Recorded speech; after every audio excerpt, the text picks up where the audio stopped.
Frères et sœurs, dans le monde d'aujourd'hui, nous avons un terrible problème, c'est que nous ramenons tout à nous-mêmes et nous vivons tout par rapport à nous. On ne m'aime pas, on ne me reconnaît pas, on ne s'occupe pas de moi, on ne m'écoute pas.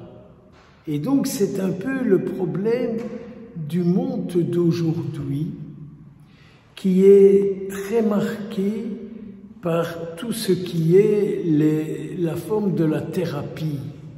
Les thérapies, c'est tout faire pour se sentir bien. Et c'est tout faire pour être mieux. Donc il faut aller toujours tout tourner et tout ramener par rapport à soi. Et on se rend bien compte que quand on fait ça, on n'en finit jamais et on ne retrouve jamais ou difficilement son bonheur.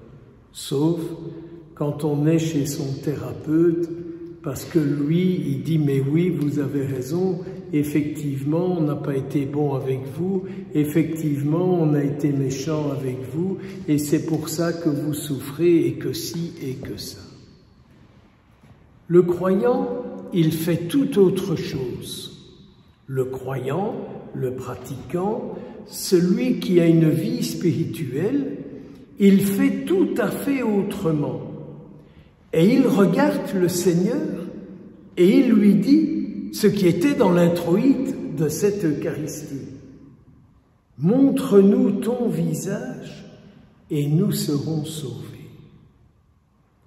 Montre-nous ton visage et nous serons sauvés.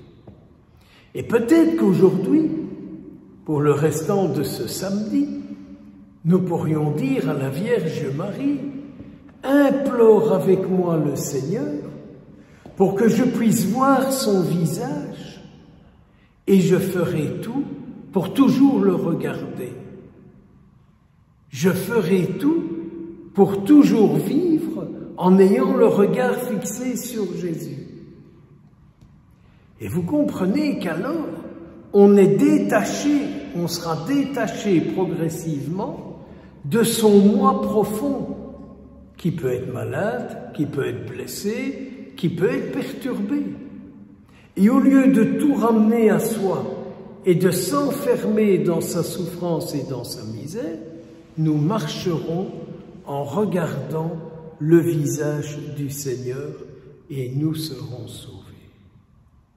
Ah, c'est vraiment une prière que je nous invite aujourd'hui à pratiquer, à dire, à faire, à vivre, peut-être même avant de s'endormir ce soir, de dire « Mais Vierge Marie, prie avec moi, afin que Jésus imprime son visage en moi et que tous les autres qui sont imprimés en moi, je puisse te les remettre et que tu les purifies et qu'ils ne reviennent plus en moi avec toutes les misères qu'en moi ils ont apportées et ils ont déposées. » Il ne faut pas avoir peur de la réalité.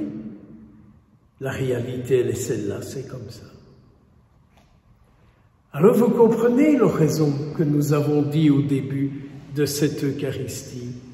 Nous avons demandé au Seigneur qu'il vienne dissiper les ombres de nuit qui sont en chacun de nous, afin que le monde puisse voir que nous sommes les enfants de la lumière. Mais si nous sommes un enfant de la lumière, là où nous sommes, il y a la lumière de Dieu. Mais pour ça, il faut que le Seigneur œuvre en nous et qu'il vienne en nous enlever toutes ces ombres qu'il y a en nous parce que nous ne regardons pas le visage qui sauve. Nous sommes toujours fixés sur les visages qui nous abîment, sur les visages qui nous détruisent, sur les visages qui nous perturbent, que ce soit dans notre histoire et que ce soit dans nos péchés d'aujourd'hui. Il n'y a pas de problème avec ça. Alors vous comprenez l'importance de cette parole. Nous avons eu quelques versets de Ben Sirac le Sage. Ce passage nous parle du prophète Élie et nous raconte qu'en s'appuyant sur la parole du Seigneur, Élie a réalisé des choses merveilleuses. Et oui, Élie s'est tellement laissé habiter par la parole du Seigneur qu'il n'y avait en lui plus d'autres paroles que celles du Seigneur. N'est-ce pas ce que vous désirez aussi? Qu'il n'y ait en vous mais plus aucune parole de quelqu'un d'autre que celle du Seigneur lui-même. Parce qu'alors, je serai la parole du Seigneur vivante en ce monde. Et la parole du Seigneur, elle accomplit toujours ce qu'elle dit. Et puis, il y a cette autre parole dans cet extrait de Ben Sirac le Sage qui m'a beaucoup impressionné. Par la parole du Seigneur, je pourrais ramener le cœur des pères vers les fils. Et je m'imagine retrouver alors une alliance juste. C'est pas que nos cœurs se soient éloignés de l'un ou de l'autre, mais c'est que nos cœurs sont envahis de paroles qui nous divisent, Heureux ceux qui, dans l'amour, se seront endormis.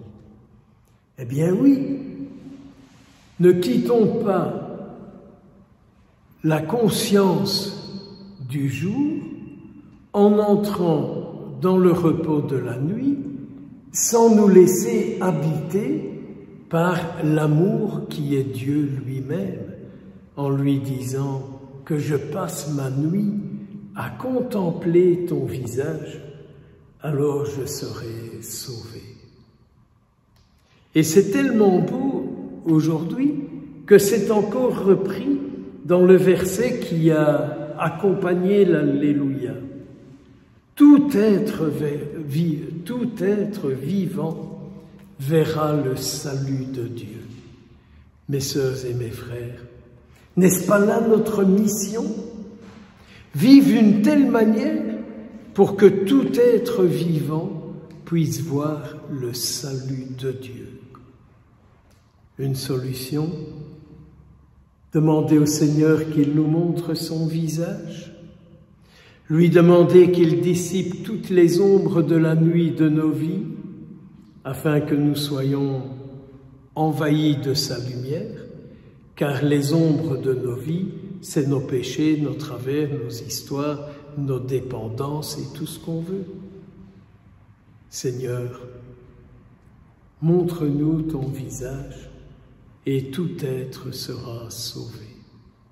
Vierge Marie, toi qui as toujours dit que tout se passe pour moi selon ta parole, demande au Seigneur qu'il vienne déposer en chacun de nous toutes les paroles qui aujourd'hui nous sont nécessaires pour ne pas nous enfermer en nous-mêmes, mais pour être toujours tournés vers toi. Au nom du Père, du Fils et du Saint-Esprit.